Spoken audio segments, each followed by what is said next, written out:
So it's fall season, and what that means is butternut squash is in ample supply. And what I'm going to do today is I'm going to show you one recipe to make a butternut squash soup.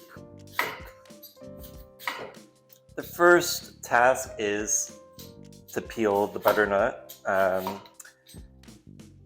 would say this is the most laborious part of it, and then splitting it in half. So do this first. I find that a lot of people may be intimidated by the squash, but you really should not be. It's a very cheap vegetable.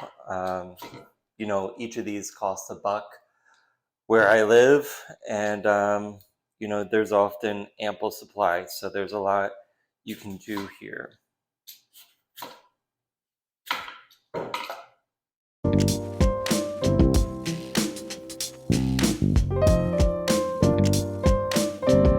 Okay, so now that we have these peeled, the next task is to chop this up. And so I typically go along the long side, and I'll split it that way.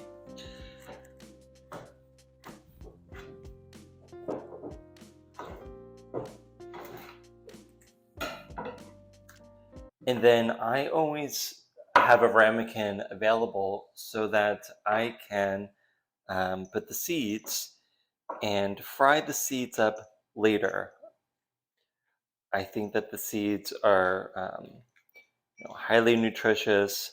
They're full of flavor. They add texture to a dish, and don't throw this away. It's delicious. And so, for the seeds, I'll probably make a separate video for that.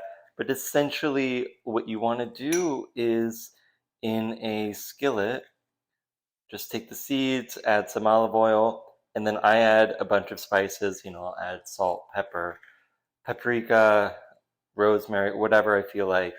And then just fry it for a few minutes. You'll know that it's done because some of the seeds will start popping, and if they are flying all over your kitchen floor, you know that it's done. But they are delicious by themselves. You can certainly add them to salads, but I usually myself have them as a snack.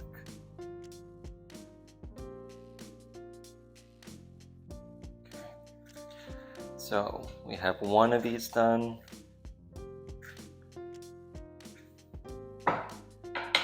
And now we're going to do the second one.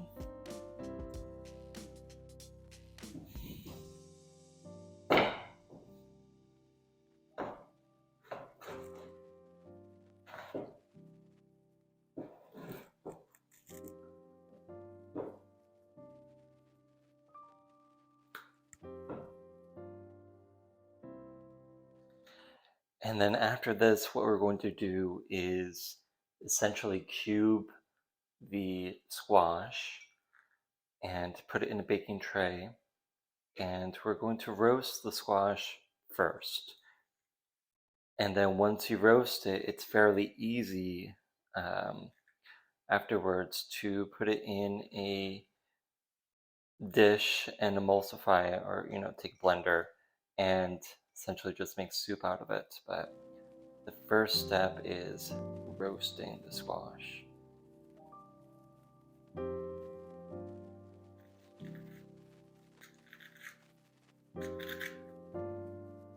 Trying to get as many of the seeds out as possible.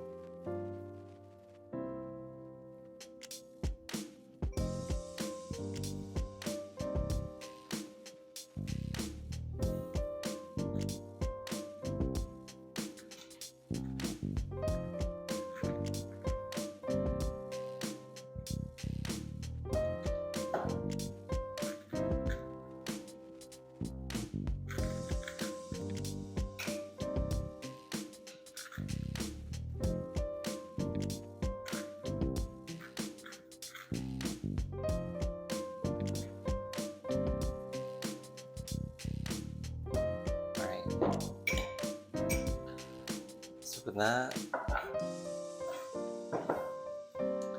Let's cut up the squash.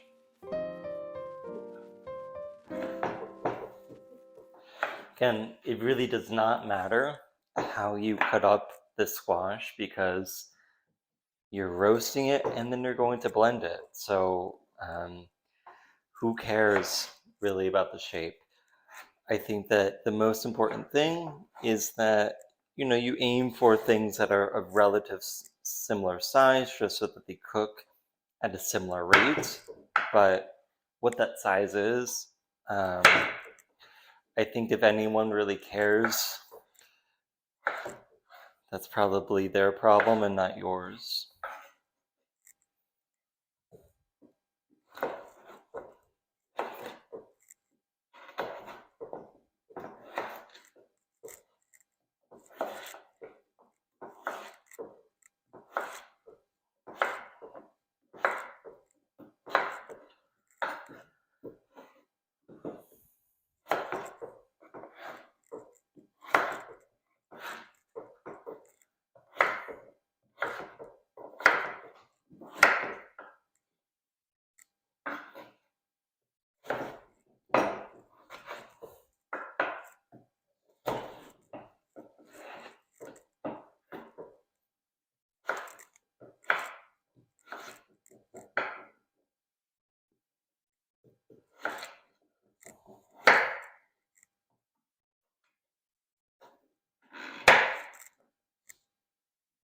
Okay.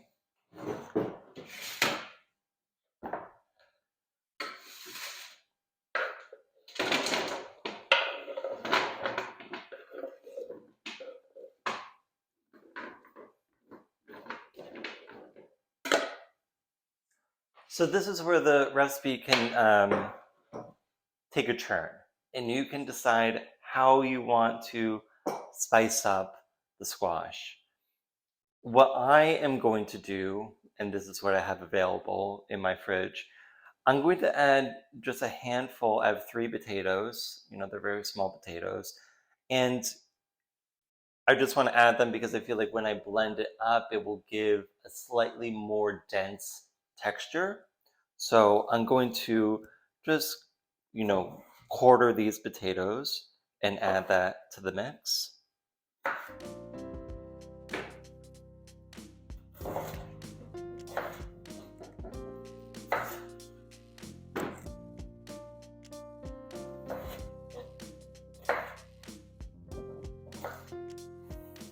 In addition to that, I've worked through several recipes, and I find that adding apples is, a really nice touch. It does add a little bit of sweetness to the dish, and I feel like it also is a way to pay homage to fall.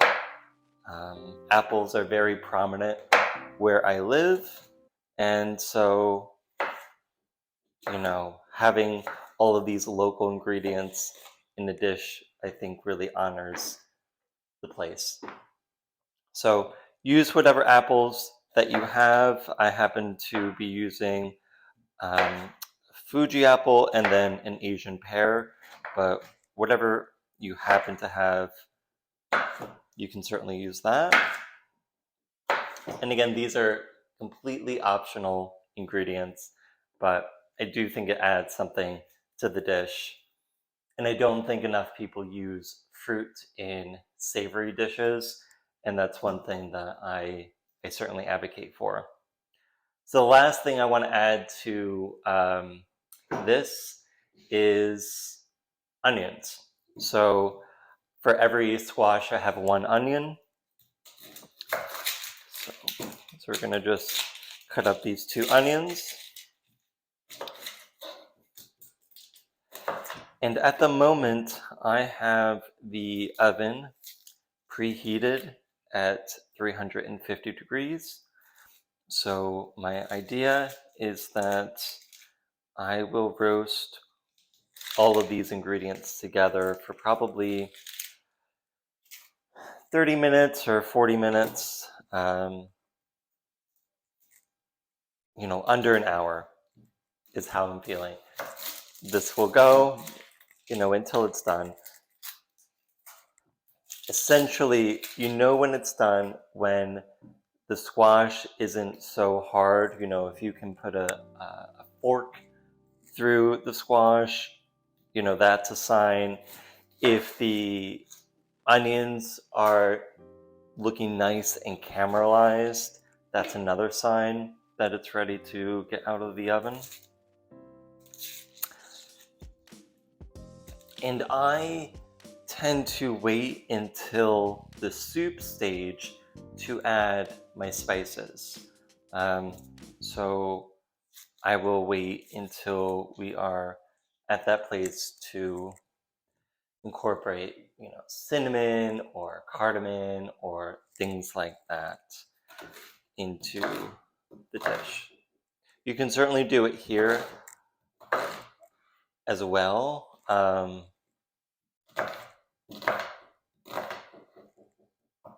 But I prefer, for some reason, to just do it at the soup stage.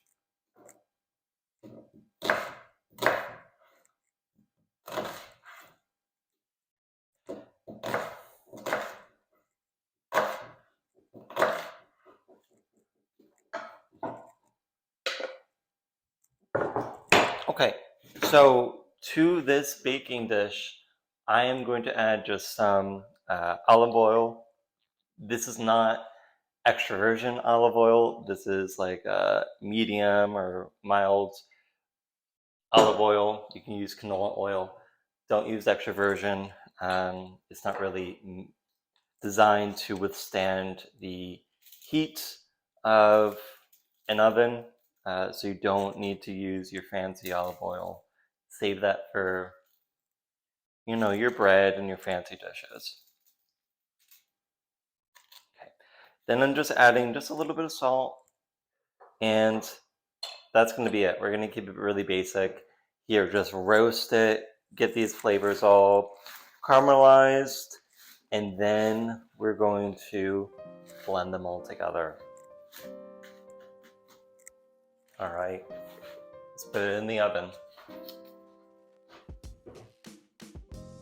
So the squash and onions and apples and everything have been roasted for about 40 minutes. And so now I'm going to take them out of the oven. So doesn't that look great? I mean, it's great already, but we're going to make it even better. So I'm going to put this in this cast iron Dutch oven and hopefully not make a giant mess.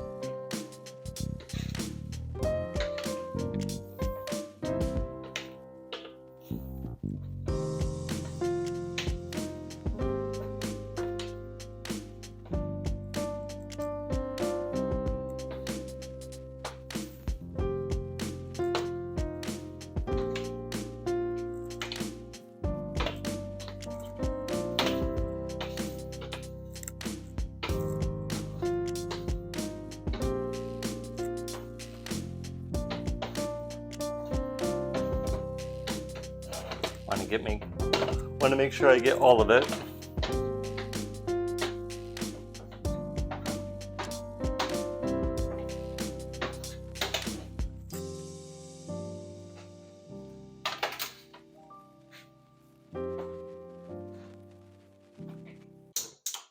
Okay, so this is the point where we try to make soup out of these roasted vegetables. I shouldn't say try it. We're going to make soup out of these roasted vegetables. So a few things that I'm going to add now. One thing that I love in butternut squash soup is coconut milk. So I'm going to add 1 can. Again, I could add 2 cans, but I think one should suffice. But if you have an extra one, feel free to use it.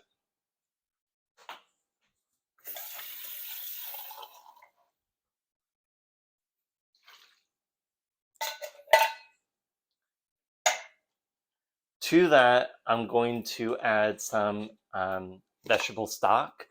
So if you happen to have some vegetable stock already made, great, use that. I'm going to use these bouillon cubes, and so I think I'm going to use 3. That seems like a good number here.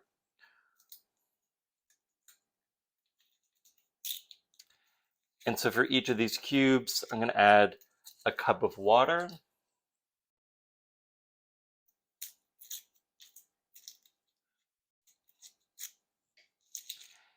And before I blend up the ingredients, I always bring it up to a boil first to just, make sure everything is fusing as I hope it would, and then go from there.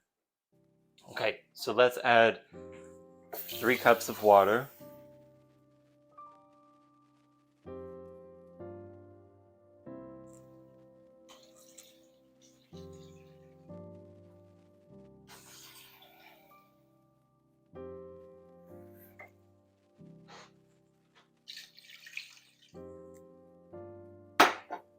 Okay.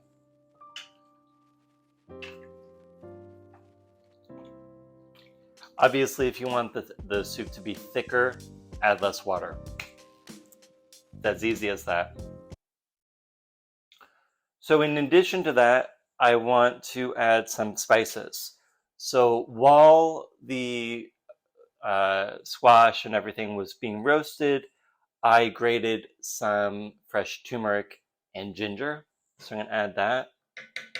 If you don't have access to fresh turmeric or ginger root, feel free to just use what you have. If you happen to have it just ground up, use that. I really like ginger in this soup, so that tends to be the main one of the main spices I use for this. In addition to that, I'm going to add some curry powder. I know curry powder is mostly turmeric, but it does have some other spices to it that I feel like gives it a little bit more of a depth of flavor.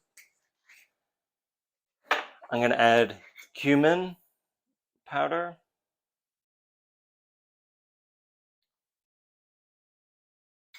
And then paprika.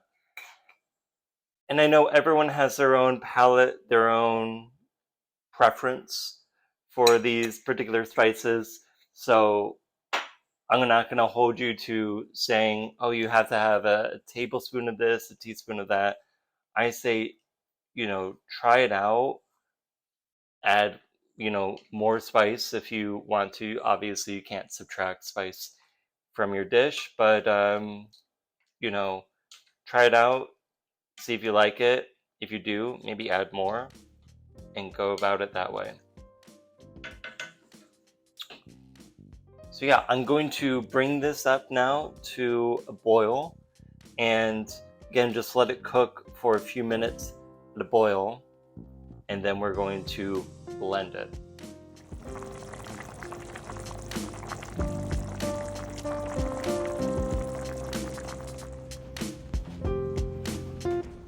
So I'm going to put on some protective gear so that when I am blending everything together, I don't get burned. At least hopefully that is the point.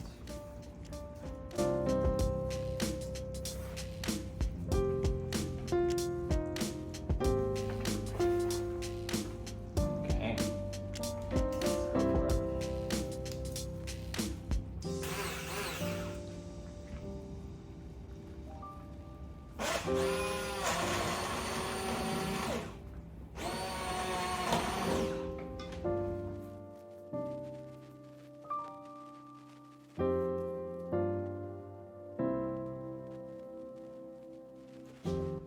So here we have it. The soup looks quite delicious, and this is going to be my dinner. So I'm going to take a bowl of this. Now there's a lot of different additional things that you could do with this soup. And one of the things that I am looking forward to having tonight is this.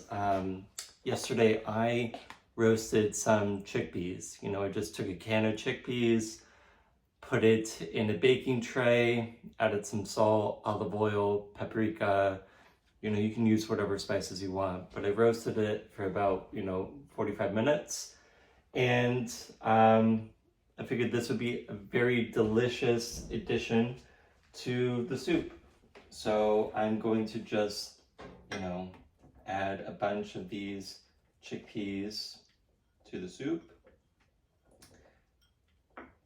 Again, I thought this was like a nice little addition that I haven't seen anyone else do. So I'm looking forward to that. If you don't have that, I highly recommend taking some dense bread, toasting that up, and slathering that with butter and having that with the soup. That is quite delicious as well. So, as always, thank you for sticking around, watching this video. If you happen to try this soup, or if you have your own version of butternut squash soup, feel free to leave a comment and let me know what you do with it. As always, I appreciate if you like this video, if you subscribe, if you share the video, and keep in touch, and see you next time.